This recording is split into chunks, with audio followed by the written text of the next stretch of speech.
Et ces poissons, vous allez les prendre à l'étalage pour vos parents. Mais vous pouvez l'avoir à la maison. Qui a un aquarium? Voilà, vous êtes quelques-uns. Eh bien, les Romains faisaient pareil. On va le voir tout à l'heure, on verra cette maquette qui est dans la salle. Donc avec un stockage des poissons, ici, ce qui est figuré en grisé, c'est l'eau, et une cuve ici, et une deuxième cuve. Donc c'est profond, vous verrez tout à l'heure, ça fait 2,10 m de profondeur de chaque côté. Je voudrais telle muche, elle est belle, et l'esclave la prenait, la mettait dans leur assiette. Donc on a cette chance à Sainte-Maxime d'avoir ce vivre. Question là-dessus? Oui? Sinon, normalement, les mulets, ça mange en général n'importe quoi. Donc je comprends pas très bien pourquoi c'était leur poisson préféré. Parce qu'ils aimaient le mulet. Oui? Ils choisissaient leurs poissons qu'ils voulaient manger. Alors, je vais te dire comment ils faisaient. Ils n'allaient pas pêcher en mer. À la période de la fraise, c'est-à-dire en période des accouplements des poissons, eh bien, ils prenaient un mâle, un mulet mâle, ils lui attachaient à travers les ouïes un filin, un petit filin qu'ils reliaient au bateau, et ils allaient le promener en mer. Et derrière, toutes les femelles, eh bien, suivaient ce poisson mâle et qu'ils raccompagnaient à l'intérieur du vivier. Et quand ce monsieur et ces dames étaient rentrés, eh bien, ils fermaient les portes et ils avaient leur provision de mulets.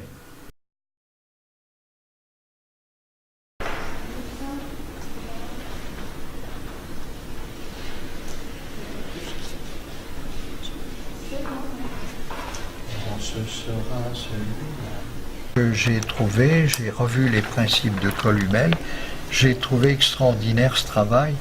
La plupart des villas par rapport aux viviers du bord de mer sont à en gros 1,50 m à 2 mètres, plus haut, pas plus. Et les villas, elles regardent 3 faces.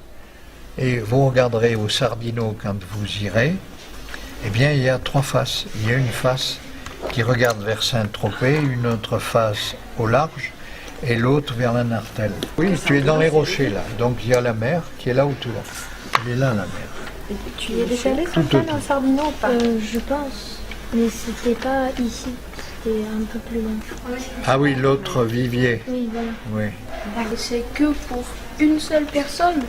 Ah ben pour une famille, hein, parce qu'à l'époque romaine, tu avais le propriétaire, sa femme, ses enfants, mais aussi tous les clients.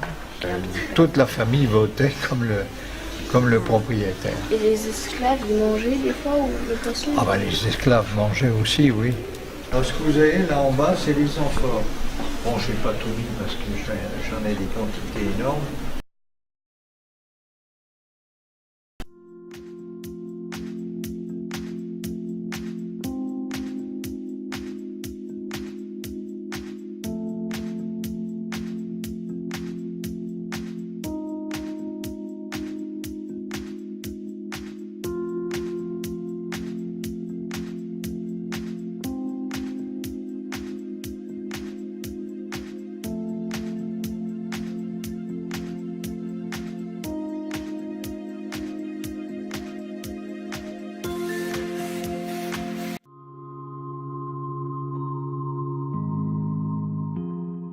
Bonjour docteur. Bonjour Monsieur le Président.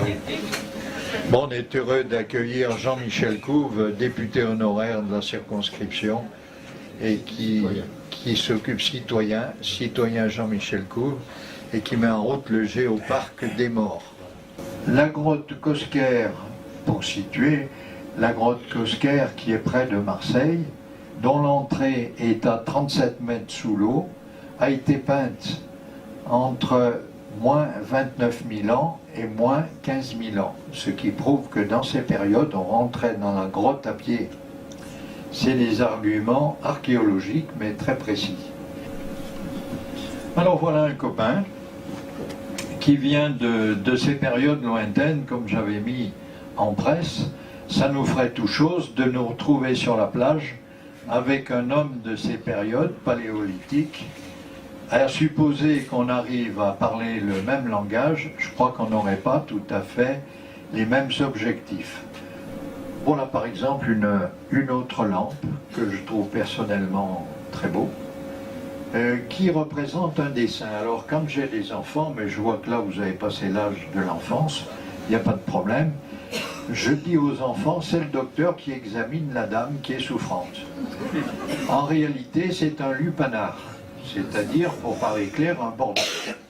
Alors pour vous donner une idée d'une implantation en site réel, c'était à Fréjus lors de fouilles, particulièrement arrosée. Je vous ai parlé de Dolia qui était enfoncée dans la terre, 1500 à 1800 litres. Vous voyez là, contre un mur, la dimension, elles font 2,50 m de hauteur, pour vous situer. Là, vous avez là, vous connaissez peut-être quelqu'un, l'anthropologue de Draguignan, un de mes amis, Jacques Gamba, pour ceux qui le connaissent, Christian Play, ma petite fille qui était venue s'instruire, qui faisait un stage, d'ailleurs, et une autre anthropologue. Donc on y va très très finement. C'est les glacières. Donc celle-ci est intéressante, elle est près de Brignoles, elle a été restaurée par le conseil départemental où était Jean-Michel Couve. Je ne voulais pas terminer sans les étoiles du Petit Prince, parce qu'il s'est promené chez nous, il s'est promené à Maravieille, sur les hauteurs de la Mole, mais ça a été son dernier passage. Voilà Madame de Fontcolombe, et voilà Saint-Exupéry enfant, avec sa sœur. Malheureusement, la mort a privé très tôt de ses frères et sœurs, sauf la dernière. Donc voilà, Antoine de Saint-Exupéry, qui part lors de son dernier vol, va survoler la maison familiale et va remplir sa mission avant de repartir. Voilà son Lightning P38 qu'on a cherché longtemps avec différentes hypothèses. Je voulais terminer sur cette image pour vous dire que l'archéologie ouvre à tout. Et maintenant on travaille, ici on se trouve avec quelques amis au Canet des Morts, où on travaillait sur le site de la ville romaine de Forum Voconi.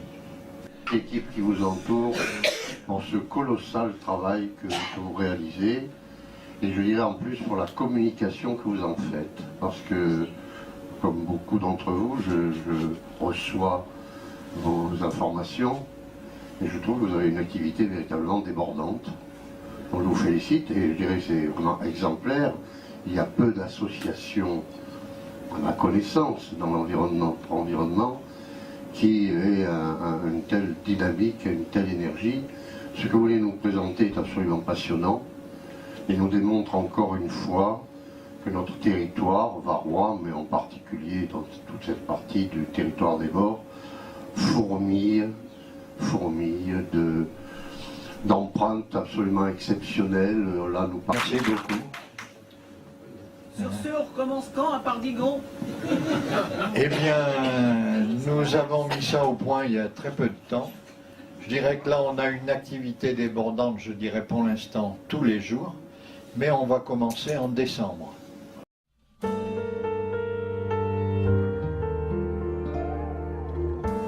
Bonjour à tous. Donc, ce soir, je vais vous présenter le mégalithisme dans le massif des Morts. Donc la première partie, c'est un peu de pédagogie pour expliquer ce que c'est le mégalithisme. Et ensuite, la deuxième partie, on va voir les monuments mégalithiques qui ont été trouvés dans la région. Voilà, donc ce menhir là, de Logmariaker, brisé en 3 morceaux. Aux bretonnes pour étendre le linge pour le faire sécher.